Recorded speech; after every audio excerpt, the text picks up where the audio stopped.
Hey everyone, welcome back to my StarCraft 2 weekend. Today, of course, I'm going to be continuing my StarCraft 2 commentaries on this beautiful weekend that we're going to have today on Shakira's Plateau. This is, of course, is the HP Trophy tournament. This is between Lucifron, the red Terran player on the top right side of Shakira's Plateau, and on the bottom left we do have the Zerg as rokisAbver. So this is going to be pretty cool. I'm going to call Roxas.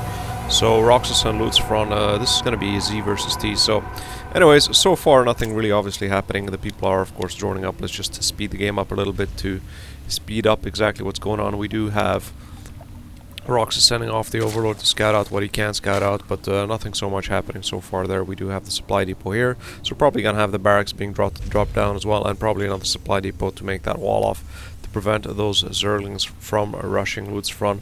That seems to be the usual build, especially when you're playing versus a Zerg player, since the Zerg player can throw down and deploy those Zerglings pretty early on in the game and cause quite a bit of havoc in your base. So that's usually what does happen, especially when playing versus Zerg players. Usually the players do tend to block off, especially the Terran players do tend to block off and make a wall off to prevent the Zerglings from rushing into your base. So we should hopefully see, we do have that command center coming online as well. The scout, of course, the SCV is running down to scout that out. Another SCV should be pulled off the line and placing another supply depot. This time will tell exactly if he will be placing. No, he's going directly for the second command center, so a little bit greedy on in the actual game. Lucifron obviously deciding to go for that second command center, so time will tell if that actually happens. We do have six Zerglings coming online for Roxas, so this is not very good for Lucifron, especially once Roxas does scout out that there is a second command center here. He will probably be sending those Zerglings directly across the map towards him. So let's take a look now and see. Here come the Zerglings, and they are going to be running directly towards Lucifron. So the question is, how will Lucifron be able to counteract this? He only has 2 Marines, and that's pretty much that's it. That's really all he does have, so really nothing to counter. He just missed the actual Zergling, so he didn't scout that out. He knows that he still doesn't know that anything is coming. Of course, Roxas did scout out that second command center. He moved back as Overlord, and that's pretty much it. Metabolic boost coming line. We do have, of course, a baiting list as well, and another Marine as well up on the actual you can say base. He did move them back, so he's probably going to close off this wall. Here comes those Zerglings. They're going to be attacking the command center, and I do believe that the SCV will probably drop very quickly, and this will pretty much prevent the command center from being completed. And now the 2 Marines are going to be forced to move down, of course a couple of SCVs as well, to be able to counteract this attack. So will he be retreating? Yeah, Roxas does retreat, deciding not to actually go for the actual, you can say, composition by Lucifron. A couple of Bailings morphing in as well, so he is having a lot of Bailings morphing in, and command center has been completed. He's going to be lifting it up. He's hopefully going to be trying to maybe place a bunker down here. That would have been a wise choice, but now he is switching off. He is moving down all that command center back to space. 5 Bailings morphing in, so he's really persistent on keeping this. He might actually make a Bailing bust going for one of these supply depots and break through, or going for that reactor. So time will tell. He really needs that reactor to be completed so he can get those SCVs. Bunker, of course, being placed down, and another bunker as well. So he is bunkering in. He knows that a push is coming. Here comes that push, right on time. The Bailing bust comes in and takes out the supply depot and that bunker, and all these Zerglings are going to be moving forward, and this pretty much is it. He's having those SCVs surrounding his actual Marines, so the Marines do survive, and he should be able to pick off the rest, and that should pretty much be it. But of course, with the mules in play, he does pretty much should be able to catch up in terms of the minerals, even though he did lose, you can say, the SCVs. You do have units lost 26 to 12, so he did lose, you can say, more SCVs in comparison to the actual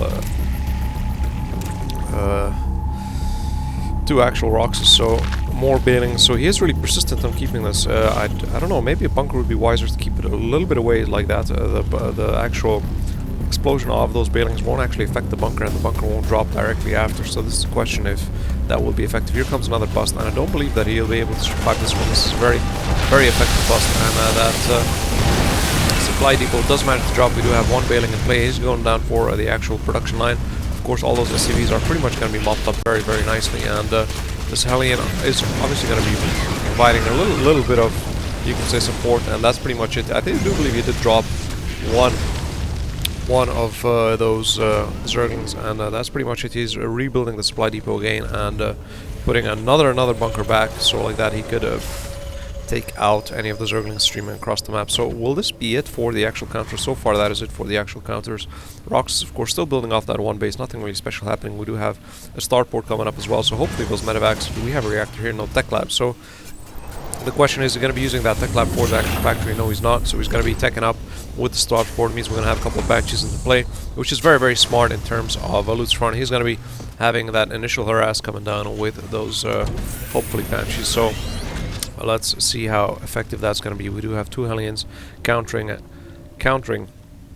Now Rox is putting back a little bit of push. We do have, of course, the Overlord here giving a little bit of scout out. Very nice scout out, passing by the Zelnaga tower to see what else is going on, and he's going to be moving forward. So far, nothing really happening for Roxas. Roxas is droning up. We do have the cloak, of course, for the Banshee, and Zerglings, of course, trying to surround these Hellions. But I do believe he should be able to micro him and should be able to fry quite a few of them before they actually do drop. So this may not prove to be the best solution for Lucifron, but he did, of course, try to counteract. And we do have roaches finally into play, so that should pretty much be it for those Hellions. And Rox is obviously going to be countering with this another push with a couple of roaches. And do we have that Banshee finally, the first Banshee into play, the cloak research halfway through. So he is going to be pushing out, of course, with those roaches. So far, just one Banshee in production. That base is just being used for SCVs. He's not even training now he is double training the SCV. So this is really a one base push from both players. Nobody's really going for that second base. If he could actually manage to drone up enough and get enough units to be able to pop them, so he pretty much should be able to. So now the cloak research is still nearly complete. It's not yet. A couple of Balings morphing in. If he could get that Banshee into play and take him out as quick as possible, that would be very useful. So this is the question, if he can do it, and he does see that that's happening. So he's going to be going, of course, with the Balings to prevent that Baling bust. So if he can get those Balings very quickly to prevent them from actually being able to do any damage, at least if he can drop at least the second Baling, that would be very effective in terms of having that Baling bust fail. So the supply depot is going to drop, but that really doesn't matter. Rox calls it a GG, and that's pretty much it. I don't know why he left so early on in the game, though. He could have really pushed out, especially with this build. I don't know why. He could have really pushed out and taken care of these roaches. So I don't know. I do believe it was a little bit of early on GG. But anyways, so let's see what happens in game. Hopefully, too, if there is one. I'm gonna take a look. And happy gaming. See you guys again in another gameplay. Bye.